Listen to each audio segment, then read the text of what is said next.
Tamo aí. E aí galera, beleza?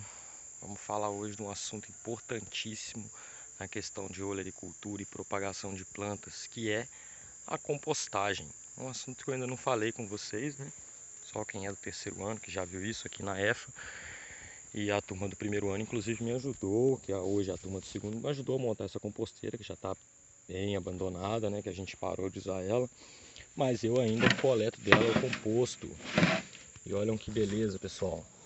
Isso daqui não tem terra misturada, tá, gente? Isso daqui é simplesmente esterco de coelho com capim, resto de bicho morto, resto de coisa que não foi para os porcos comer. E com o tempo virou isso daqui, que é o material para a gente poder fazer nossas mudas, né? Para a gente poder fazer nossas adubações. Vamos lá na estufa para vocês verem como que é feito a muda. Então é isso aí, pessoal. Estamos aqui no viveiro. E isso daqui que é o que eu estou falando, que é a principal utilidade do nosso composto orgânico. Fazer, então, no caso, as mudas, né? A gente espalha. Não tem segredo nenhum, tá, gente? Vocês já devem ter feito isso na casa de vocês.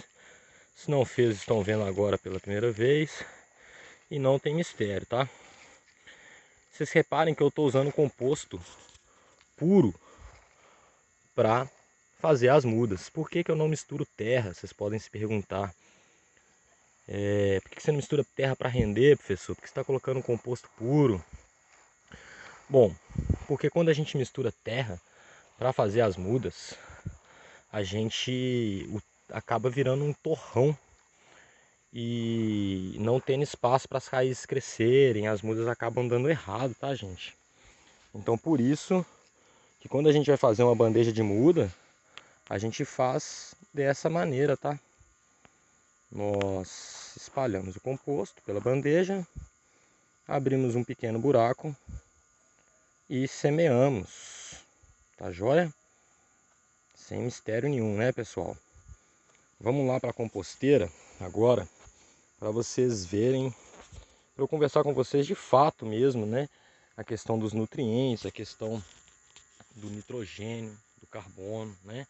Que é essa relação que é importante da gente conhecer na prática mesmo, tá?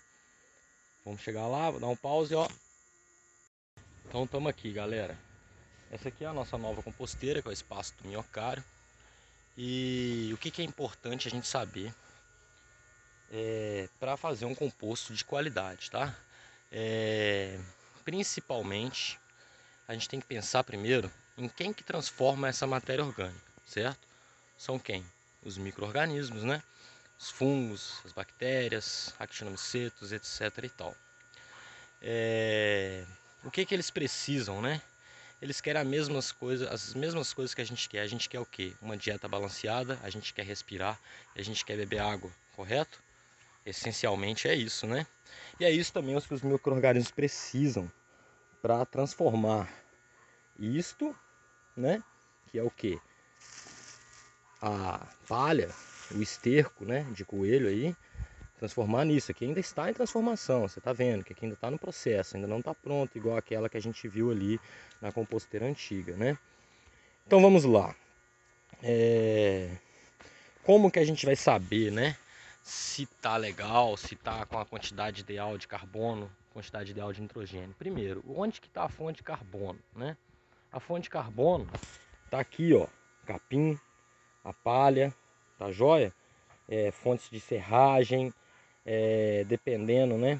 Gravetos, folha seca. Isso tudo são fontes de carbono, tá, pessoal? Geralmente as folhas, no geral, vão ser fontes de carbono, a não ser que seja uma folha de uma leguminosa, que aí sim vai ser fonte de nitrogênio, tá? E a fonte de nitrogênio, obviamente, vai ser ali o esterco, né? O esterco animal, o resto, né, de animais, tipo vísceras de animais, né? Outra fonte de nitrogênio, as próprias leguminosas, né? Então, no mais é isso. Resto de comida também, geralmente vai dar.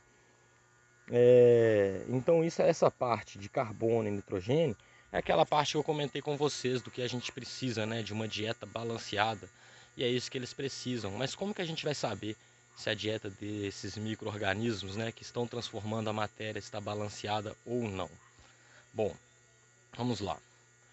Se você está fornecendo, primeira coisa, a gente tem que manter sempre, né, o composto aerado. Então por isso que a enxada está ali, certo? E porque ele sempre tem que ter ar ali, ele não pode compactar demais. Se ficar muito compactado, boa parte desse nitrogênio vai acabar volatilizando, ele vai te dar mau cheiro, tá joia? Então beleza, seu composto está aerado, você tem que molhar o seu composto. A gente está aqui do lado da lagoa, né? Que aí a gente consegue pegar água facilmente para aguar esse composto. Então, aguando o composto de tempo em tempo, sem que encharque demais o seu composto, porque aí também vai faltar o ar, né? Que lembra que a gente falou que precisa do ar? Então tem que ter água, tem que ter ar também. Tendo esses dois, aí você pode pensar se sua dieta, né? Vamos colocar assim, se a relação de carbono e nitrogênio, se ela está balanceada. Como que a gente vai saber isso na prática, tá, gente?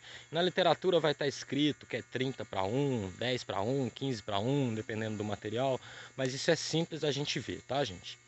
É o seguinte, se tiver muito carbono, ou seja, se te colocou muita palha, pouco esterco, a característica que vai ser visível para a gente vai ser que esse composto não vai esquentar, tá joia? Se a gente chegar aqui perto desse composto, você vê que está emanando um calor dele. Vocês devem vivenciar isso na prática também, né? Vocês já devem ter visto quando você coloca um esterco amontoado que aquele negócio esquenta, que dá um fungo branco que parece até cinza do fogo queimando. E isso é um sinal de que a degradação está ocorrendo de maneira correta, tá? É importante essa elevação da temperatura na compostagem, porque elimina os possíveis patógenos ali presentes, tá? Ou seja uma doença de planta, ou seja uma doença para seres humanos mesmo. E essa elevação da temperatura que vai eliminar os coliformes, que vai eliminar a possível contaminação com salmonela e etc. Beleza?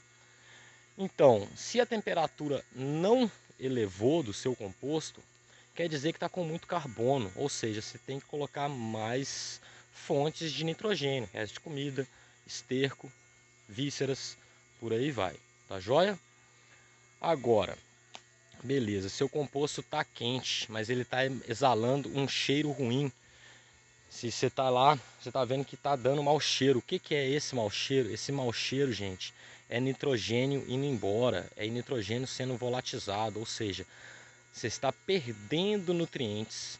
Se esse nitrogênio está sobrando, é porque você está com excesso de nitrogênio no seu composto, tá, gente? E essa é uma característica muito comum do nitrogênio, tá, gente? Vocês vão adicionar nitrogênio de fontes inorgânicas e tudo mais. Se for num dia quente, certamente esse nitrogênio vai volatilizar, virando gás amônia, ou então virando até mesmo N2 ou NO2, tá joia? Óxido nitroso. E isso é um problema um problema até ambiental, porque são gases de efeito estufa, tá? Como é o caso do óxido nitroso. Mas enfim, esse mau cheiro que dá, que é o desprendimento dessas partículas sendo volatilizadas. Falei difícil, falei bonito, mas enfim, o fedor é que você está perdendo nutrientes. Então, caso o seu composto está aguado, não está compactado, mas ele está dando mau cheiro, é excesso de nitrogênio. Coloque mais palha, mais capim, tá joia? Ou seu e por oposto também vale, né? Se seu composto não está esquentando, via de regra, está faltando nitrogênio, tá joia? Então, é mais isso que eu queria falar. Eu vou voltar lá na horta para mostrar como que ficou nossos consórcios. Vamos lá. Tá aí nossa horta, pessoal. Como eu tinha avisado para vocês que eu ia consorciar nesse canteiro a cebola com as asteráceas. A cebola tá aí crescendo, cebola de cabeça, né? O mato tá vindo junto, pessoal, não tem jeito. Os alfaces já estão sendo colhidos, inclusive, né? E do lado de cá, aquele consórcio, né, que eu tenho sempre feito, né, que é das brássicas, aqui no caso o repolho, com alface. Também já estamos colhendo o alface e daqui a pouco só vai sobrar o repolho nesse canteiro, tá joia? A mesma coisa aconteceu naqueles canteiros lá, vocês se lembram? Que aqui a gente tinha aquela salada, né? De alface misturado com brássicas. Agora a gente vê que o alface a gente já colheu todo, né? Só sobrou as brássicas, ou seja, a couve, o rábano. Para quem não conhece o rábano, olha ele aí, ó. A gente come essa bolota, tá joia? E aqui a gente vê como que ficou, beleza? E ainda dentro daquele conteúdo de né, relação de carbono e nitrogênio, isso também deve ser pensado quando a gente faz a adubação verde, tá, pessoal? Esses 2 canteiros que eu estou passando agora, a gente adubou só com o adubo verde. Então isso degradou muito rápido por conta daquela questão de só ter o nitrogênio, de ter pouco carbono. Isso degradou de maneira muito acelerada. Aqui, nessa nova área aqui, ó, aqui estava parecido com essa área aqui de baixo. Vocês podem ver que tem feijão de porco, tem um milho, tem um pouco de capim no meio. E aqui quando eu rocei, isso criou uma biomassa maior e, consequentemente, vai demorar um pouco mais para degradar, por conta dessa presença de uma fonte de carbono, não só uma fonte de nitrogênio para este solo. E outra coisa que é muito importante de falar com vocês, isso a gente vai lidar ainda, né, na parte aí de solos, mas a questão do fósforo, tá, gente? No composto, beleza, tem todos os nutrientes, só que o fósforo, ele tem a característica que ele fica às vezes retido nas partículas do solo. E muitas vezes, mesmo que você adicione fósforo, uma fonte de fósforo, seja inorgânica ou orgânica, esse fósforo fica retido no solo, ele fica indisponibilizado para as plantas. Como que a gente vai disponibilizar esse fósforo, gente? O fósforo, ele tem essa característica de, com a matéria orgânica, ou seja, fonte de carbono mesmo, tá, gente? Acrescentando matéria orgânica no solo, esse solo ele aumenta a disponibilidade de carbono, tá? Melhora as trocas entre... E outra coisa também da matéria orgânica, que ela aumenta a questão da vida microbiota do solo, tá? E existem algumas interações entre fungos e plantas, chamadas micorrizas, que facilitam essa mobilização do fósforo do solo, tá? Então, mesmo que você utilize uma fonte inorgânica como fonte de adubação, é muito importante a utilização dessa matéria orgânica para a ciclagem dos nutrientes, para a vida do solo, tá joia? E no mais é isso. Espero que vocês tenham gostado aí. E se não tiverem gostado também, enviem crítica para mim, eu estou aberto aí a qualquer coisa, tá joia?